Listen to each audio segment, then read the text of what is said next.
Hey guys, welcome to the 108th C# tutorial that I'm making for the new Boston. And in this tutorial, I'm going to be showing you how to use the TrackBar control and the NumericUpDown control.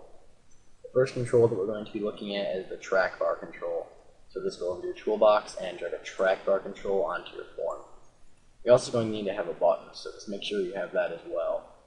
The first property that we're going to be looking at is the maximum property. And the maximum property is basically just the maximum value that the user can select. So if we were to drag this track bar all the way to the right, it would represent 10 since the maximum value is 10. If we were to change this to 100, then when we have this all the way to the far right, it would represent 100. The minimum is just the minimum value that the track bar can represent. So when it's on this left side right here, it represents 0 because it's as far left as it can get. If we were to change this to like 1 or 2 or something, then it would represent 2 right now. The next thing that we can mess with is the tick frequency, and that basically means how often there will be a tick. Since our maximum is 10 and the tick frequency is 1, there'll be 10 ticks because there is a tick for each value.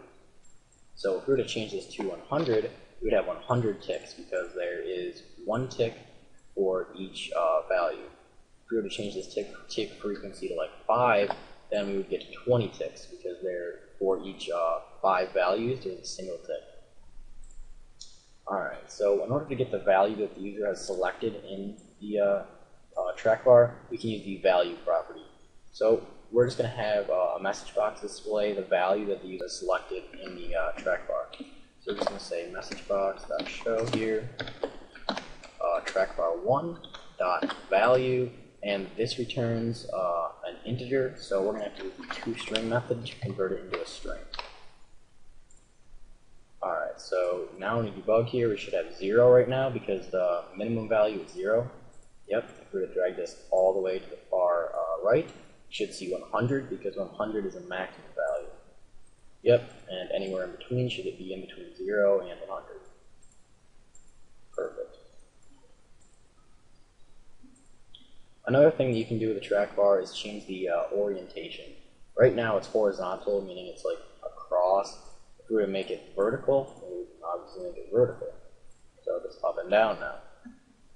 And again, this would just be the bottom, so this is 0, and this is the top, so it would be 100. So now we should just see 0. Yep, change this up, we should see 100. Anywhere in between should be in between 0 and 100. Yep.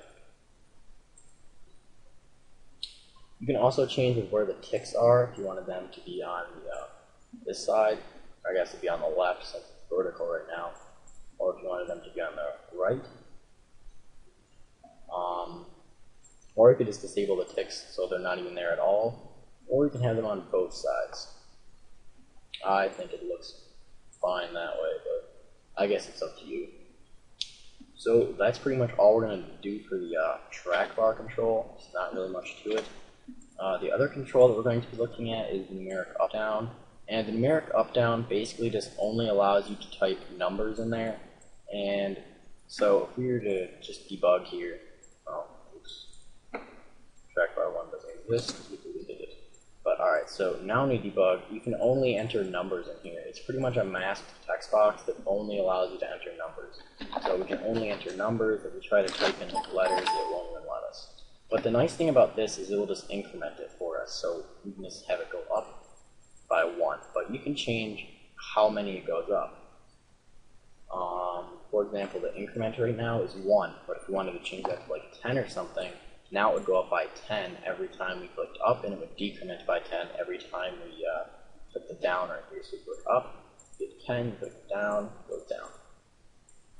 You can also screw with the minimum and maximum values. The maximum right now is 100. Change that to something else. The minimum right now is 0. We can make that like -10. Maximum, make it like 1,000.